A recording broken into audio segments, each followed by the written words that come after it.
Bismillahirrahmanirrahim. Assalamu alaikum, dear participants. Welcome to this session of Quran for Ramadan. Today we are going to study two verses from Surah Ash-Shura, and they are now being read before you. Bismillahirrahmanirrahim. وَالَّذِينَ يَجْتَنِبُونَ كَبَائِرَ الْإِثْمِ وَالْفَوَاحِشَ وَإِذَا مَا غَضِبُوا هُمْ يَغْفِرُونَ وَالَّذِينَ اسْتَجَابُوا لِرَبِّهِمْ وَأَقَامُوا الصَّلَاةَ وَأَمْرُهُمْ شُورَى بَيْنَهُمْ وَمِمَّا رَزَقْنَاهُمْ يُنْفِقُونَ. And those who abstain from major sins and open vulgarities, and when they are overcome with anger, such are these people that they forgive. And those who have responded to the invitation of their Lord and are diligent in their prayer, and their system is based on their mutual consultation, and spend for our cause from the sustenance we have blessed them with. So, a very perfunctory look at the verses reveals that the first thing which is mentioned is that believers are advised to abstain from major sins and open vulgarities. Now, as far as these major sins are concerned, the Quran has mentioned them at various instances, but in Surah Furqan, three of them are mentioned at one place. One of them is polytheism, to associate partners deliberately with God in spite of knowing that this is polytheism, you still insist on it, then this is a major sin. Similarly, murder is a major sin, and the Quran has said that the person will be consigned to eternal hell for that. Thirdly, adultery is also a major sin. Another major sin which is mentioned in the Quran is to usurp the rights of orphans or not grant the heirs the share that they rightly have. Similarly, another major sin is to intentionally deny a messenger of God about whom you know that he is absolutely uh, true and very, very authentic messenger sent by the Almighty. So these major sins are ones about which the Almighty has said that, well, if a person insists on them, he persists with them, then he will be punished very, very dearly. The second thing which is mentioned is, well, fawahisha. Fawahisha, of course, means open vulgarities, indecencies, display of private parts in any way, or things which lead to such a display. They are what we call as fawahish, and it's the plural of fahisha. Anything which is indecent, anything which is lewd and vulgar, that has to be avoided. The reason being that wherever in society lewdness and vulgarities are rampant, in that society the biggest challenge that they pose on is on the family system in that society, because Islam regards the family system to be the basic building block of a society. If a family system is in place, the society will be in place, and if the family system is somehow damaged, the society will seriously suffer its consequences. And vulgarity is one thing which is a threat and a challenge to such a system, because Islam has based its system on these values, that the family, the spouses would remain loyal to one another, sincere to one another. They will look after one another in a way that they will not look beyond this marriage bond to any other individual. But when these vulgarities they are found in large numbers in society, they are abundantly found in the society, then what happens is that both the spouse are attracted towards out of wedlock relations, which of course is something which can be the greatest threat to the marriage bond. So the reason is absolutely clear that because of the fact that these vulgarities, they are a threat to the marriage system which Islam envisages, and that is why they have been proscribed. And of course, even more importantly, one's own physical self, one's own inner self, and one's own spiritual self, they are also dented when we come across such things, because our eyes and our heart, they get contaminated in all sorts of ways, and that is something also that we need to contend with. That as far as every directive of religion is concerned, it is primarily on the assumption, on this objective which is given to us, that all directives of religion, they promote this inner purification, and indecencies and vulgarities, of course, are diametrically opposite to them. The third thing is, which is mentioned here, is فَإِذَا مَا غَضِبُهُمْ يَغْفِرُونَ, that when they are overcome by anger, such people are those that they forgive. So anger is an emotion which is primarily positive, because if you feel that anger, because when you see injustice, when you see people who are doing wrong things, it is in the right place that you feel that anger. But that anger has to be channelized in a way that it can produce the positive results. So if you would like something to be corrected in the society, and you feel angry because of these injustices that people suffer or the oppression that they suffer, then expressing anger merely is not sufficient. Channeling that anger into some positive activity in which you are able to somehow subvert that wrongdoing in any way, that is something which is much more pleasing and much more required. Also, one thing that might be helpful here is that restraining anger in normal circumstances is something that is a very, very important thing that we need to understand. There is an art to restrain anger, if I may say. There is a reason, there is a special objective and a methodology that can be suggested. So, if you'd like to know that how we can restrain our anger, especially when we get angry uh, at little things, at trivial things, and our boiling point is comes very soon. So there is a short-term strategy and there is a long-term strategy. So both these strategies, they do have their own utility. So as far as the short-term strategy is concerned, for example, if you change your location when you get angry, that plays a big role in calming down. Because you see, in order to overcome our anger, the first thing that has to be done is to delay our reaction, to delay what we would do with our tongues or maybe with our hands by hitting the opponent in any way. So the suggestion regarding these short term measures is to delay the reaction. And once that reaction is delayed by 30 to 50 seconds, you'll feel that adrenaline which has pumped in you has subsided, and then you are in a better position to respond. So, this delayed reaction, so one way to delay that reaction is to leave the place, to just change your coordinates, go into another room. Similarly, another thing which might help is to change your posture. If you're not able to leave the room in for any reason, then if you're standing, you can sit down. If you're sitting, you can stand up. You can just walk about in that room, because again, this would be something that delays your reaction. Another important thing that might help is by taking long and deep breaths. If you draw deep breaths, again, this is something which calms down our nerves. It helps us in our composure, and this again is something that will buy time. So, and another thing that might help is to utter these calming sentences that I'm not going to react. I'm not going to react. So when you start repeating such words or such sentences, again, this is something that will delay your reaction. And if all this fails, or you can even pick up a bat or some object and start hitting a pillow with it. Not anyone else, of course, but a pillow. And that again will be that physical release that a person might have, because at times this anger is so pent up in us. We are so enraged and furious that it needs that physical release. So you can just pick up something hard and hit it on a pillow or something soft, so that that physical release also takes place. So these are short-term measures. Remember, these short-term measures are meant to make us analyze the fact that we have to just delay our reaction as much as possible. And then there are some long-term measures also that can be suggested. So one of the most important long-term measures is that we have to understand that things might not happen our way most of the time. Because you see, when we are angry, we are frustrated, most of the time, this anger and this frustration is because we face situations that we do not expect. And we would not like certain things to happen, but they do happen. So, to in a largest affair, when we are reflecting on our lives, we need to keep on suggesting to ourselves that when certain things are happening and they are not going according to our own wishes, then there is something which God is planning for us. And many a time we do realize that His planning is superior, and so therefore it's a time to consign ourselves to the Almighty. Similarly, another long-term measure that can help is to analyze one's trigger points. You see, all of us, we have our trigger points, which make us angry, which make us furious.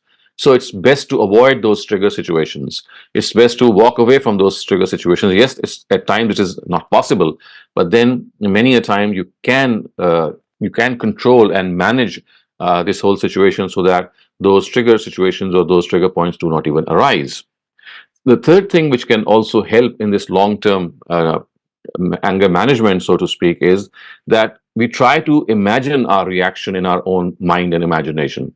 So it's like thinking to ourselves, telling ourselves that whenever crunch time arrives, I'm not going to react. I'm not going to be impetuous. I'm going to be calm. So when you are preparing yourself in advance, what happens is that at the time when you are angry, your mind recalls those sentences and that planning that you did, and that actually gives you an opportunity to stop and restrain yourself. Yes, at times you might not be able to, but then there would be that indication in your mind that you had planned for that. That whenever this crunch time arrives, I'm not going to behave in this impetuous way. Another important thing as a long term measure to curb our fury and annoyance is that we should also be relaxed individuals in our normal lives. You see, what happens is because we are not relaxed individuals in our normal lives, our boiling point, the threshold to that is very near. And we tend to get angry immediately because you see, in normal circumstances, we are not leading those relaxed lives. So, if we are able to relax in life normally, then our threshold will be greater for that anger to come up to the surface.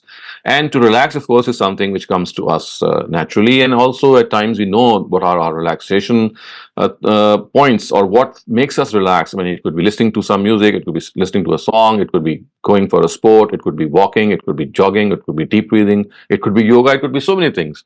So, in order to calm down ourselves, in normal life, you have to be an individual who relaxes as much as possible. And finally, if these long term and short term measures are not in any way helping us, or maybe helping us gradually, we still lose our temper, then we have to apologize to the person who we have offended or spoken to badly, and also make amends. So, and also remember, we should also always remember that forgiveness does not belittle us in the eyes of other people. It elevates us in the eyes of other people, as well as in the eyes of God. So we have to understand that if we do something wrong, then we have to make amends.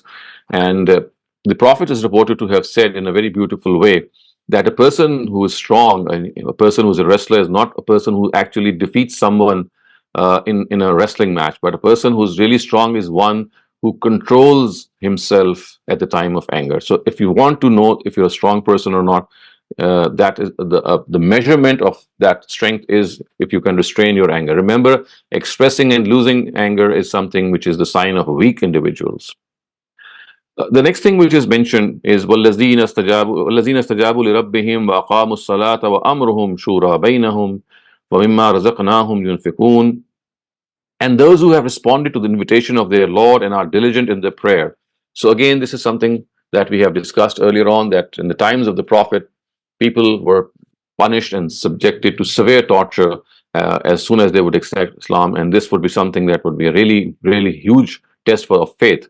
So merely responding to God's call was something that would really test a person to his limits. And that is why it is said that such are these people, that they responded positively to God's call, and they adhere to the prayer, diligence in the prayer, connecting with God through the prayer. We have been discussing this in our earlier sessions as well. Of course, it means that we understand what we say in our prayer. We are able to guard our prayers from losing our concentration. At the same time, we are persistent in our prayer. We try to pray at the appointed times. We don't delay the prayer. We try to be as focused in our prayer as is possible.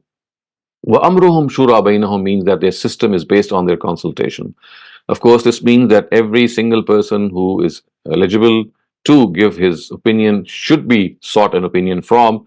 And this is how a government should be installed. This is how our collective system should be run. And in other words, this is like a 14th century year old document telling us that it is through our opinion, through our own consultation of the people, through which a system should be run.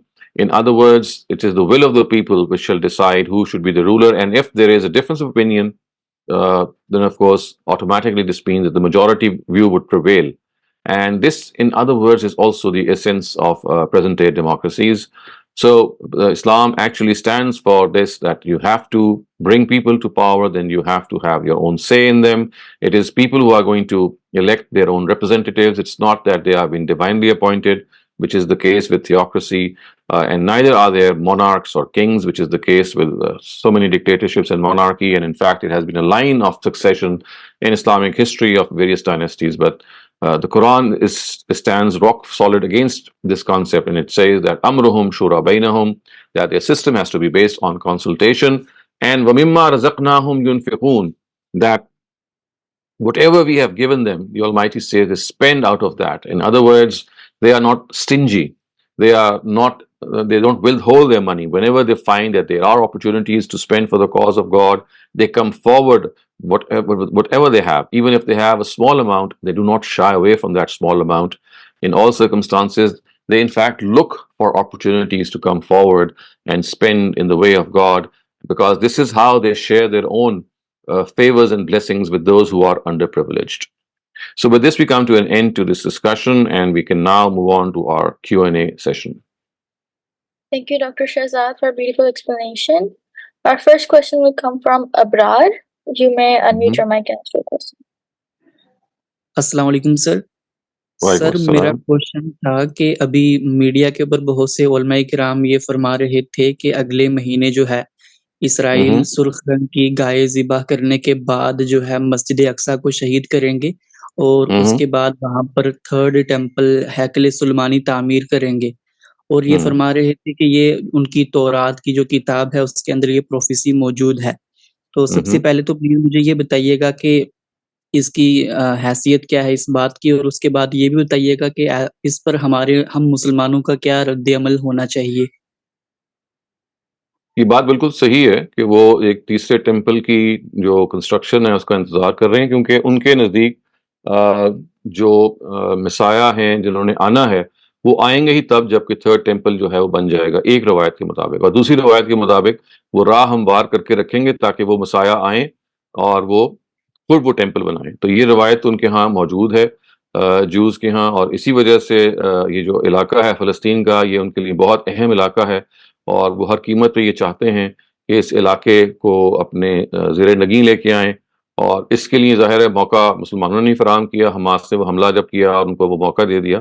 تو اس وقت تو یہ situation ہے کہ وہ ہر لحاظ سے یہ چاہتے ہیں کہ وہ علاقہ, یہ کب کریں گے یہ جو ہمارے علماء کی پریڈکشن ہے اس کے بارے میں تو میں کچھ نہیں کہہ سکتا کہ وہ گائے ذبح کریں گے یا نہیں کریں گے اور کر کے کیا کریں گے, لیکن اصولی طور پہ یہ بات بالکل درست ہے.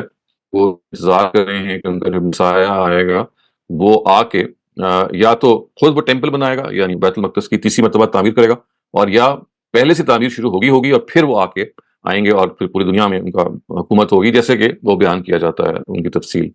رہ گیا اس میں ہم مسلمانوں کا کیا موقف ہونا چاہیے. دیکھیں, ہم مسلمانوں کا تو موقف یہی ہونا چاہیے کہ یہ معاملہ حضرت کسی مسایہ کے آنے کا, یعنی ہمارے اپنے جو سورسز ہیں وہ تو یہ بتاتے ہیں کہ ایسا کوئی مسایہ آنے والا نہیں ہے.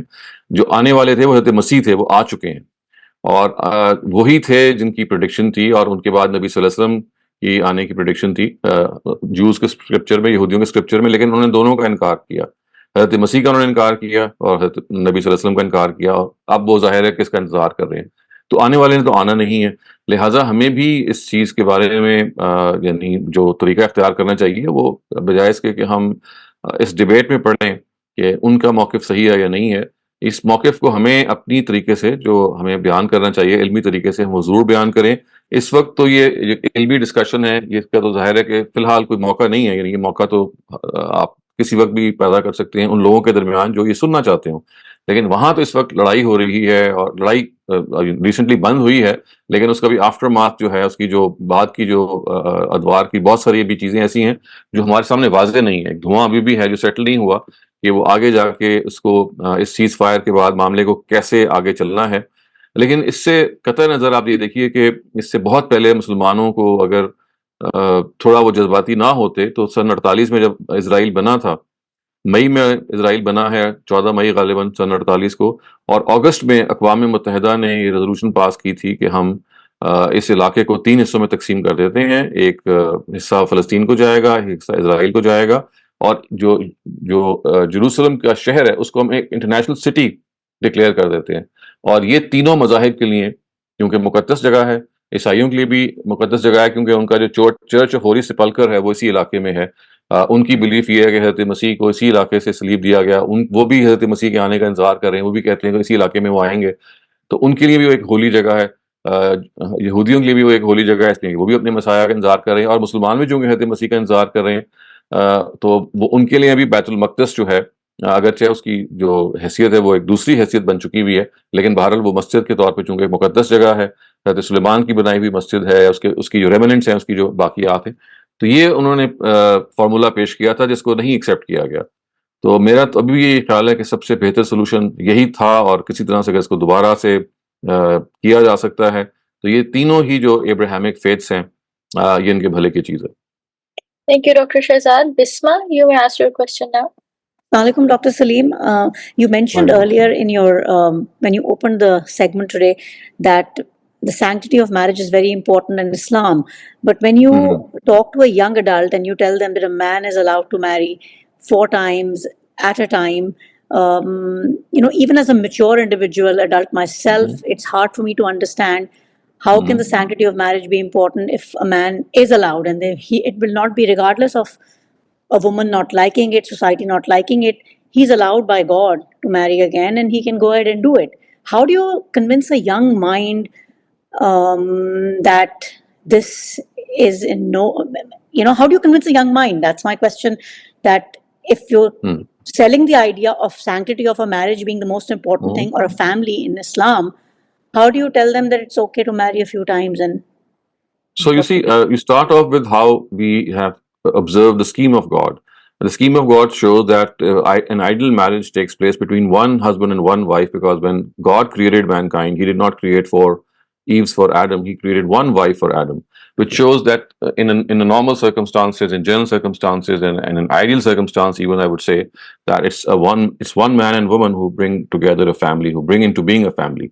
So if this is what normalcy is, then of course there could be in certain circumstances, certain contingent circumstances, for which it has been allowed that you can use this institution of polygamy to marry more than once. And I think that menace, or the menace it might create, it takes away the poignancy in it if the second marriage or the third marriage is made conditional on the consent of the first wife. For example, if the first wife is absolutely fine with the second wife coming and her husband sharing her with her, and at the same time, if the husband also follows the stipulations of the Quran, which means that you have to be absolutely just between the wives regarding the allowances that you give, the time that you give, and if the first wife and the rest of the wives are okay with more wives coming in, and of course the limit cannot cross 4.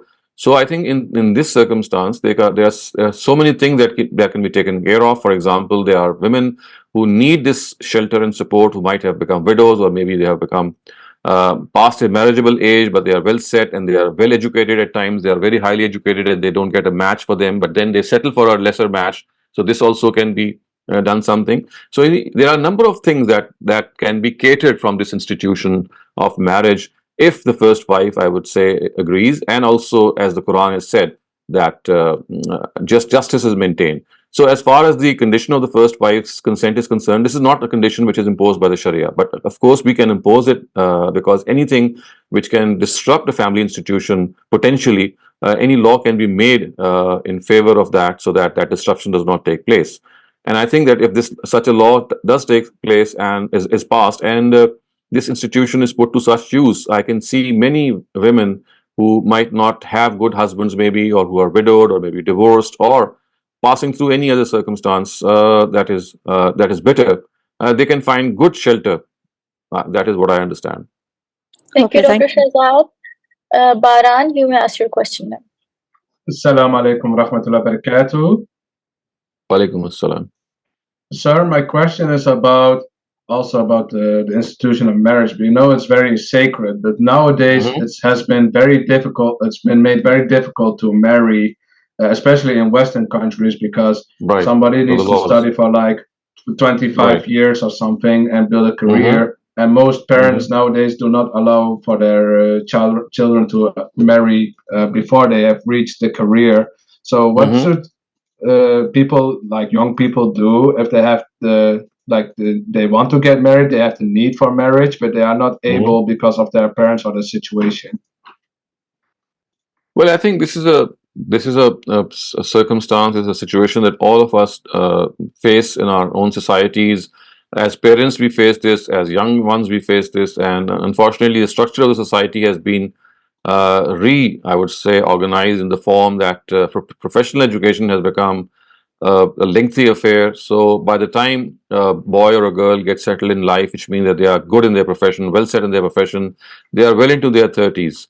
And before that, you'll seldom find any chance because both are studying. The only exception might be families in which people they succeed their parent, for example, in some business or some other concern in which, for example, a factory or in the industry in which you just need to.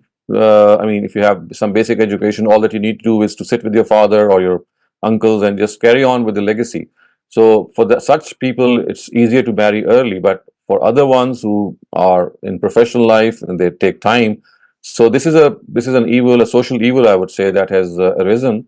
And I mean, unless there is some collective movement to understand it, I don't see any I mean any headway that we can make, because more and more as we are traveling further in time, specializations and professionalism is becoming more and more challenging, and it demands a lot from there's a lot of pressure on people. The relaxation which they need for such a marital life is far from being there.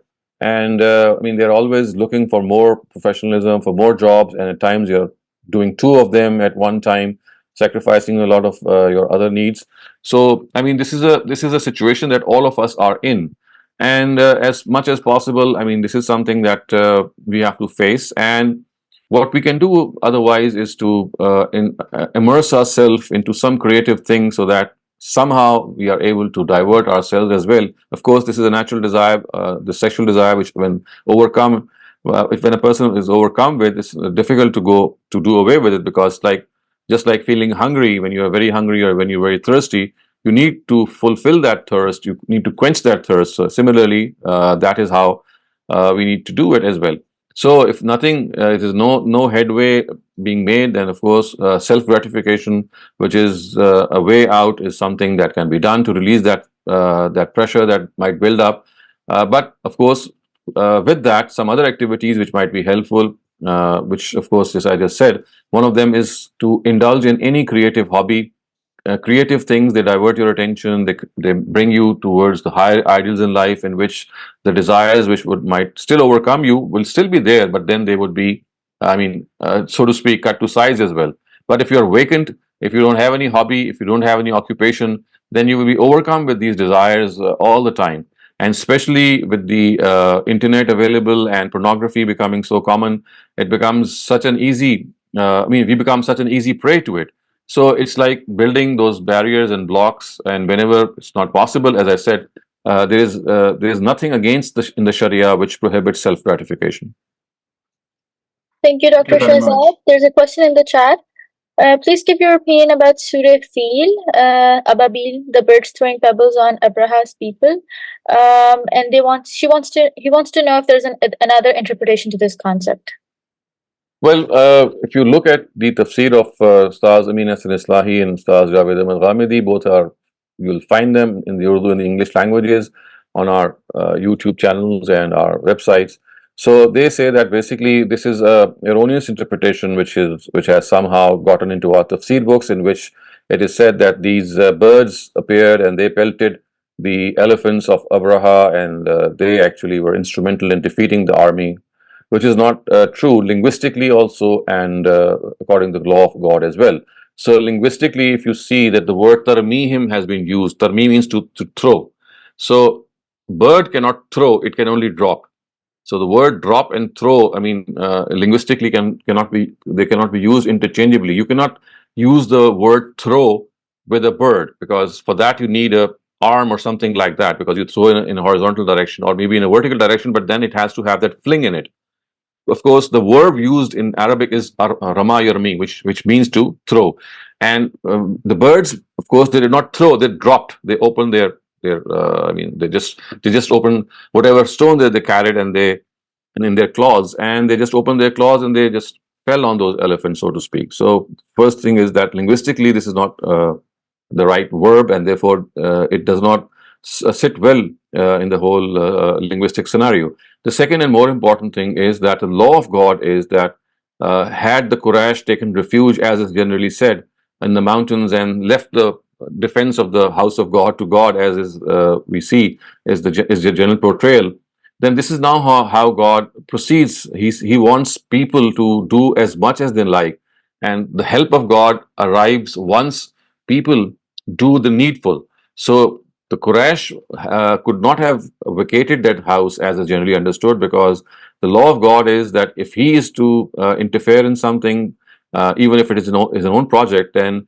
if people who are assigned and consigned to its custodianship, they must do the needful, whatever they can, whatever little they can, and then whatever remains, God will fill that gap. So what actually happened was that the Quraysh remained where they were, and they basically well, they did what they could.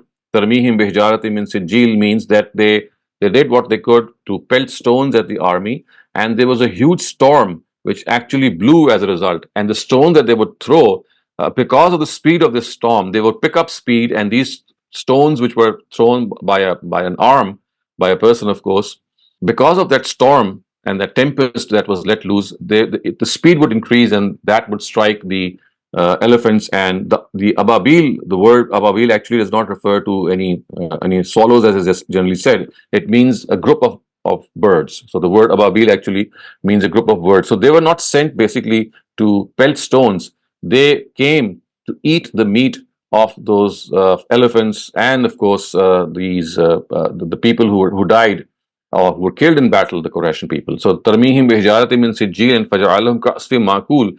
So the ababil which were sent, arsala alayhim tayran ababil, they were not sent to pelt stones. They were sent basically to eat or consume the meat of the dead in that battle. And I've just summarized it in a little oversimplified way. So if you'd like to have more details, I would advise you to look up these sources which I just mentioned. Thank you, Dr. Shehzad. Nische, you may ask your question. I'm sorry if I might pronounce your name incorrectly. That's right.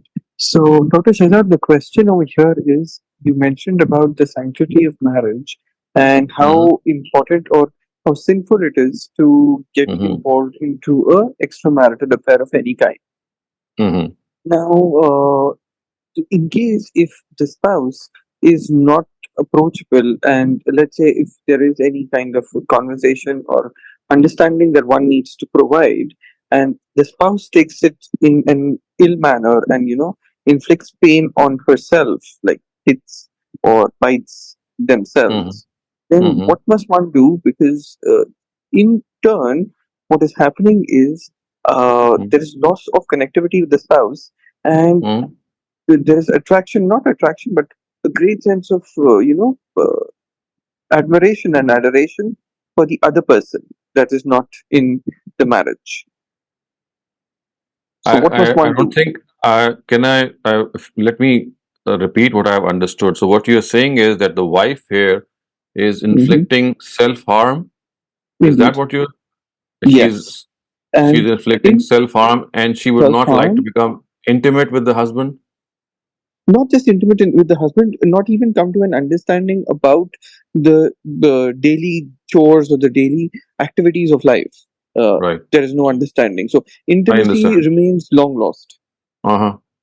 Okay, so I think that then the whole situation needs to be analyzed. That why did this situation reach to this extent? That, I mean, normally women would not bite their own selves or not harm their own selves unless there is something really has happened. So maybe that's so there has to be some background to it. So that background needs to be known and understood. What happened to her? What led her to this extreme step? And if that is known, then of course you have to remedify that. And if situation has reached such an extent that in spite of analyzing and knowing the reason, you're still not able to correct it, then medical help can also be sought, because you see, at times this becomes a medical condition that you inflict self-harm on you because of disappointment and frustration. So counseling, maybe. So counseling, of course, is something which is helpful. But before that, we have to also find out that why did matters reach to this extent? Because a counselor will also find out. I mean, he is going to take history, or she's going to take history and find out what makes her do these things. So that is something that before going to a counselor, I mean, the spouses themselves can sort out by sitting together and seeing that what made this. I mean, this is not normal happening. How come things went so far? Thank you, Dr. Shehzad. Communication is the key. For asking the question. We have many more people waiting to answer their questions, but unfortunately we're running out of time and we will not be able to take their questions today. So we will be concluding our session over here. Please, everyone who has raised their hands, please join tomorrow, and we will take your questions tomorrow, inshallah. But the question in the chat, I've noted them down, and I can take them later if I have time tomorrow or later than that. So thank you, everyone. Thank you, Dr. Shehzad, again, and have a great rest of the day. Allah Hafiz. Allah Hafiz.